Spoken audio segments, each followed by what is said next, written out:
अपने जीवन में भूलने की समस्या से काफी लोग परेशान हैं। खासकर स्टूडेंट जो कई एग्जाम और कंपटीशन की तैयारी कर रहे हैं, उनके लिए तो किसी अभिशाप से कम नहीं है भूलने की समस्या। लेकिन आज हम लोग जानेंगे कि आखिर ये भूलने की समस्या कितने प्रकार की होती है और क्यों होती है और इसका निराकरण क्या है। अभी जब मैंने कहा कि भूलने की समस्या कितने प्रकार की होती है, शायद कुछ लोग आश्चर्य में पड़ जाएं कि आखिर भूलने की समस्या भी के प्रकार होते हैं। तो मैं कहूंगा हाँ, भूलने की समस्या 3 प्रकार की होती है। और इतनी गहराई से नॉलेज आपको सिर्फ इसी चैनल पे मिलेगा, बाकी कहीं नहीं। मित्रों, मैं राघवेंद्र पांडे आप सभी का आज के इस कार्यक्रम में स्वागत करता हूं। और आप सभी से विनम्र निवेदन है कि कृपया इस वीडियो को लाइक करें और इस चैनल को सब्सक्राइब कर लें। चूंकि ये ज्ञानवर्धक वीडियो इस चैनल पर प्रसारित होती हैं, तो अपने सभी मित्रों को शेयर करें ताकि उनको भी फायदा हो। अब जो ये 3 प्रकार की भूलने की समस्या है, इनका वर्गीकरण करते हैं। ये 3 टाइप की होती हैं। नंबर 1 ग्रेट भूलने की समस्या, नंबर 2 गुड भूलने की समस्या और नंबर 3 पे पुअर भूलने की समस्या। और इन तीनों के बारे में हम चर्चा करेंगे और जानेंगे कि आखिर इनकी क्या अच्छाइयां हैं और क्या बुराइयां हैं। तो सबसे पहले गेट प्रॉब्लम जो भूलने की है, उनको समझते हैं उदाहरण के साथ में। यह समस्या आइंस्टीन के साथ थी। वैसे हमने देखा है कि उनके भुलक्कड़पन के किस्से बड़े मशहूर हैं गूगल वगैरह पे, लेकिन हकीकत में ये गलत है। अगर उनको कोई भूलने की समस्या से ग्रस्त बोले तो ये गलत है। वो ग्रेट प्रॉब्लम से ग्रसित थे और ये सभी को होता है। हकीकत में इसे कहते हैं ध्यान का केंद्रीकरण।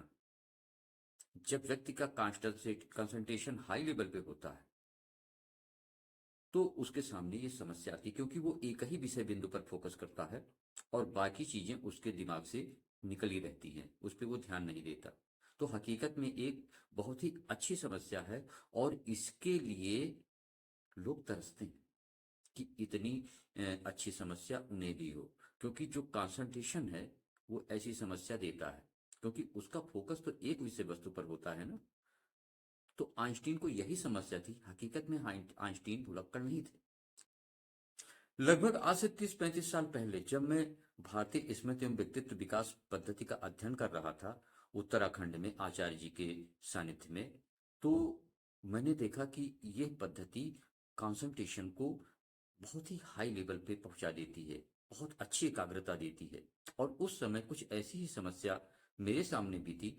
तो मैं तो पहले समझ नहीं पाया, लेकिन आचार्य जी ने समझाया कि जब एकाग्रता बढ़ती है तो इस तरीके से लगता है कि ये प्रॉब्लम है, लेकिन ऐसा होता नहीं है।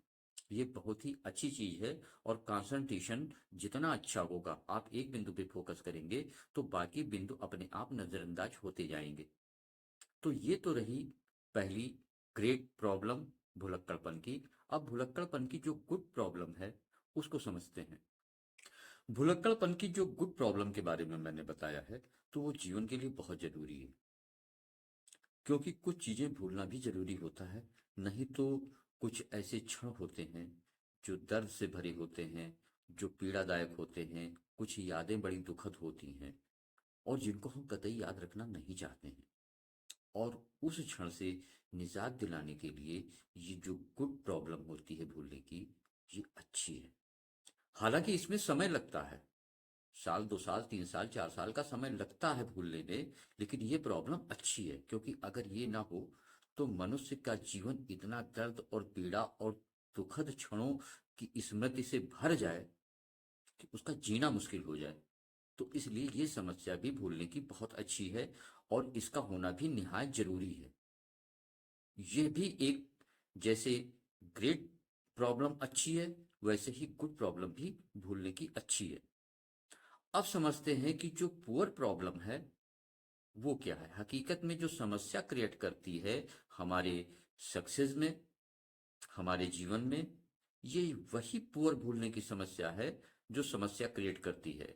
और ये समस्या है जब हम किसी विषय वस्तु को याद रखना चाहें, वो देखी हुई हो, सुनी हुई हो या पढ़ी हुई हो, और उसे याद ना रख पाए, उसे भूल जाएं।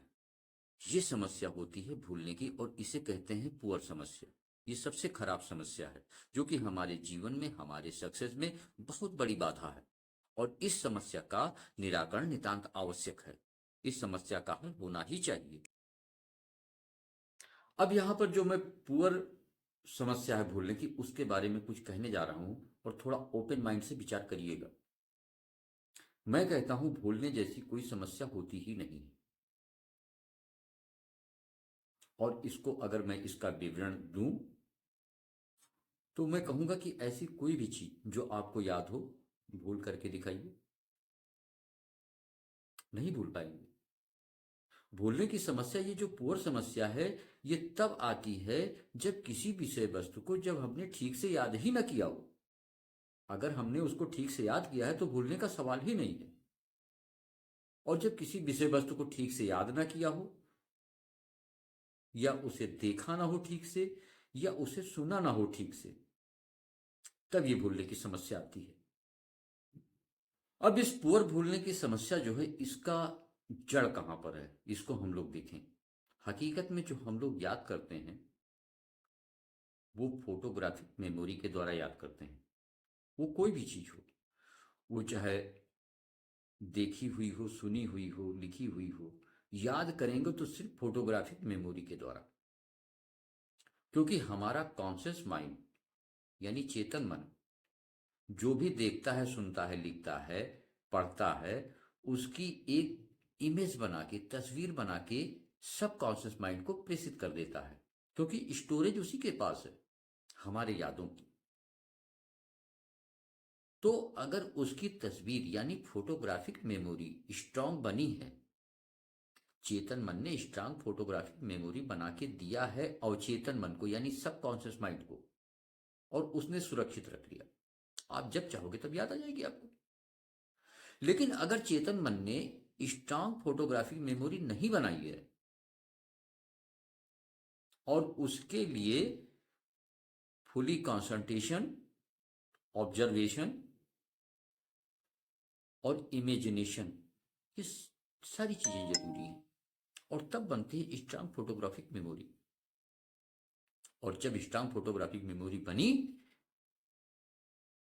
और स्टोर हो गई सब कॉन्शियस माइंड के पास में, वो जितनी ज्यादा स्ट्रांग फोटोग्राफिक मेमोरी बनेगी उतने लंबे समय तक के लिए हमें याद रहेगी, हम लोग नहीं भूलेंगे इसे।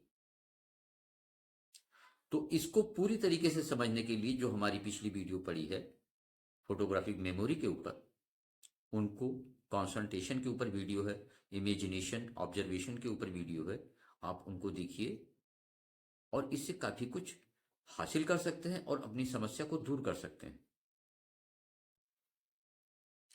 मित्रों, आज की चर्चा यही समाप्त होती है। फिर मिलते हैं अगले किसी ज्ञानवर्धक वीडियो में। तब तक के लिए जय हिंद।